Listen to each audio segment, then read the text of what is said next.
Sumainyo ang Panginoon. At sumaiyo rin.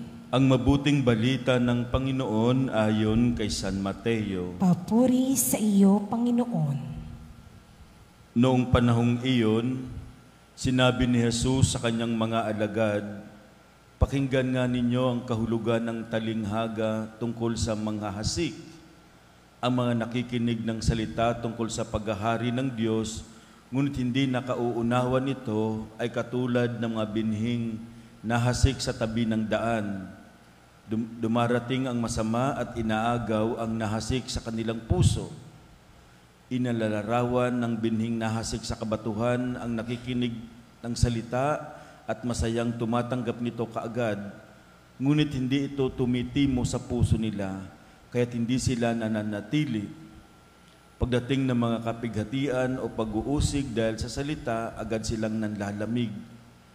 Inilalarawan naman ng naghasik sa dawagan ang nakikinig ng salita, ngunit naging abala sa mga bagay ukol sa mundong ito at naging maibigin sa mga kayamanan. Ano pat ang salita'y nawalan ng puwang sa kanilang puso, kaya't hindi makapamunga. At inilalarawan ng naghasik sa matabang lupa ang mga nakikinig ng salita at nakauunawa nito. Sila'y namumunga, may tig-sasandaan, may tig-60 at may tig-30. Mga kapatid, ang mabuting balita ng ating kaligtasan. Pinupuri ka namin, Panginoong Hesus Kristo. Ang ating ebanghelyo ay karugtong noong Miyerkules, na kung saan ang ebanghelyo ay tungkol sa parabola, talinghaga ng paghahasik, the parable of the sower. Ngayong araw ng Biyernes, 26 of July, sa kapistahan ng mga magulang ni Maria, mga lolo't lola ng ating Panginoong Hesus na sina San Joaquin at Santa Ana, ipinapaliwanag ang talinghaga ng paghahasik ng binhi. Sinasabi ng Panginoong Jesucristo na ang salita ng Diyos, ang mabuting balita, ay yung binhi na naitanim sa iba't ibang lupa. Yun yung mga taong tumatanggap sa salita ng Diyos. Yung mga nalaglag sa daan ay yung mga taong nakinig pero agad-agad nawala yung kanilang tinanggap na salita. Ito namang nalaglag sa batuhan, ito yung mga taong nakinig, subalit walang lalim. Hindi masyadong nagkaugat ang salita ng Diyos sa buhay nila. Yung mga nalaglag naman daw sa dawagan, ito yung mga taong madaling madala sa tukso, sa yaman ng mundo. Subalit yung mga binhing na lalaglag sa matabang lupa, sila yung mga tunay na nakinig sa salita ng Diyos. Namunga ang salita ng Diyos sa buhay. Ngayong araw na ito, magandang tanungin natin ang ating mga sarili, ano bang klaseng lupa ako? Ako ba yung lupa gaya ng daan? Ako ba yung klase ng lupa na mabato? Ako ba yung lupa na maraming damo, dawagan? O ako ba yung lupa na mataba? Mga kapatid, makikita natin dito yung ating pagtanggap sa salita ng Diyos. Bakit parang walang nangyayari? Bakit parang walang pagbabago sa akin? We need to know that the problem lies not on the sower.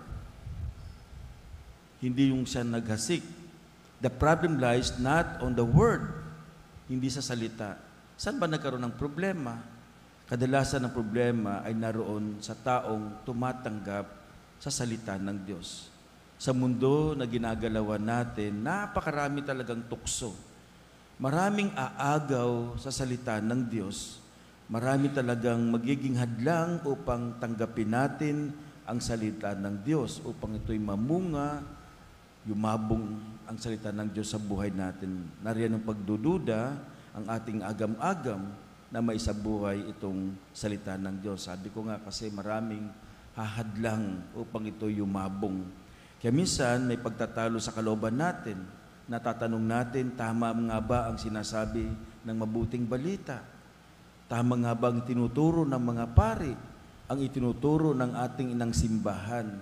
Mga kapatid, ang ating buhay ay isang pag-unawa sa salita ng Diyos. Paano ba natin maunawaan kung tayo ay sarado? Kung ang puso natin ay mabato? Kung ang puso natin ay may maraming damo? Kung ang puso natin ay parang daan? No? Sanang mabuting balita ay maging aral natin, maging paalala sa atin sa araw-araw nating buhay. Pwede natin itong baguhin. Kaya let us cultivate our hearts.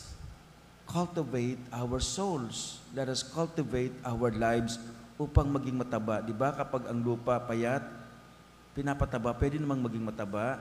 Linalagyan natin ng pataba at kinocultivate natin upang ang mga tanim na binhing mapunta doon ay yumabong at mamunga. Anong nagpapataba sa buhay natin? Ano ang nagpapataba sa kaluluwa natin? Walang iba kundi ang pakikinig, pagbabasa at pagtanggap natin sa salita ng Diyos na may pagtitiwala. Doon tumataba ang ating kaluluwa, ang ating buhay. Ang taong nakikinig, ang taong tumatanggap, ay nagiging mataba ang kaluluwa, nagiging mataba ang buhay. Kaya magsumikap tayong tumanggap, makinig sa salita ng Diyos. Bilib nga ako sa inyo dito, kahit baha, merong ditong, ay talagang pumunta pa ng simbahan upang makinig. Nagsusumikap tayong tanggapin, makinig ang salita ng Diyos upang dahan-dahan tayong yumabong, mamunga ng tig-100, tig-60, tig-30. Kaya let us open our hearts to Him today in humility and gratitude for the seed of His Word to bear much fruits in us. Ang mensahe at hamon sa atin ng Ebanghelyo sa kapistahan ni San Joaquin at Santa Ana. Amen?